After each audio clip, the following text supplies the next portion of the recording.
Hey everybody, it's Jane Johnston with the Briar Hill Group at Remax Camosun. I get a lot of questions from people who are purchasing properties about buying a tenant-occupied property, so I came up with a short presentation so that I could explain it to you. So let me just start it off here.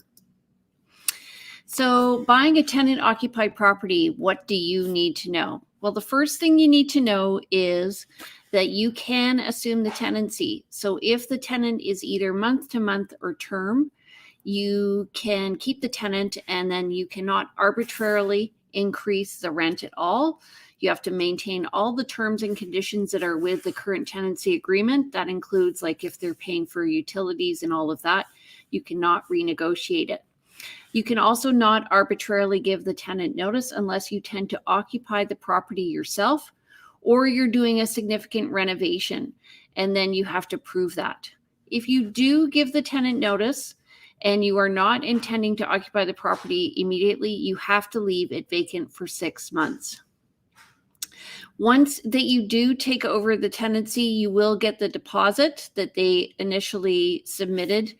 It's a damage deposit, and you can put that in a separate account so that you have that when you go to terminate or the tenancy ends, or perhaps you move in. If you want to take over the house, you can ask for vacant possession. So that's in a month-to-month tenancy. You would give them 2 clear months. If you are in a term lease, you can give them a notice to end the tenancy 2 months before the end of the term, or you can actually sign a mutual agreement to end tenancy. And in that case, usually you would give them a significant amount of money, the tenant. The main thing to ask when you're working with tenants in a tenant-occupied property is to ask for professional cleaning, and I'll just talk about how you can get around that. So once the tenant receives their 2 months notice to vacate the property, they can then turn around and give the seller 10 days notice that they're leaving. So let's say you give them notice on the 31st.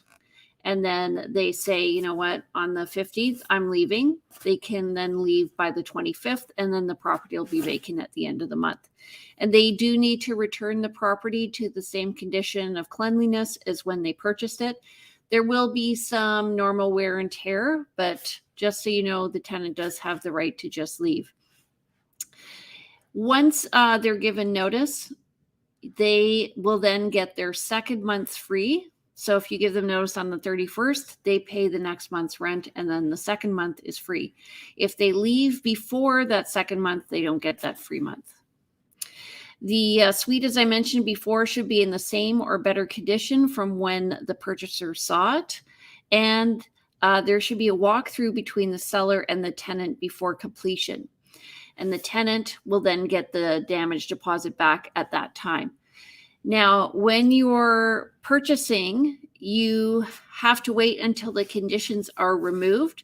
So when you're purchasing, you want to be timely in how you're going to be removing your conditions.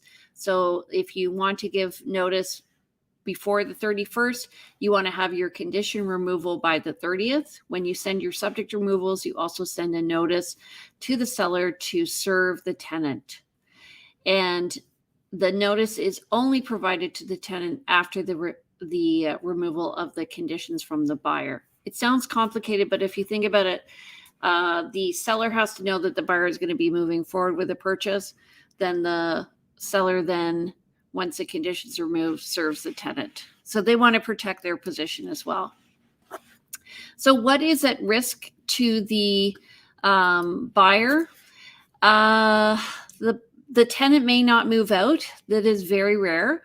The tenant may trash the place because they're angry at having to move out. Again, this is also very rare. But you can mitigate the risk by having your move-in date, rather than being the first of the month, have it a few days after the first of the month, or have it mid-month, I mean.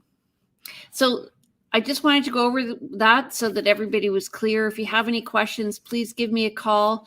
As you know, my number is 250-744-0775. You can reach me at briarhillgroup@gmail.com. You can look up videos like this at briarhillgroup.com, or anything real estate on VancouverIsland.com, VancouverIslandTime.com. All right. Have a great day, and we'll chat with you later.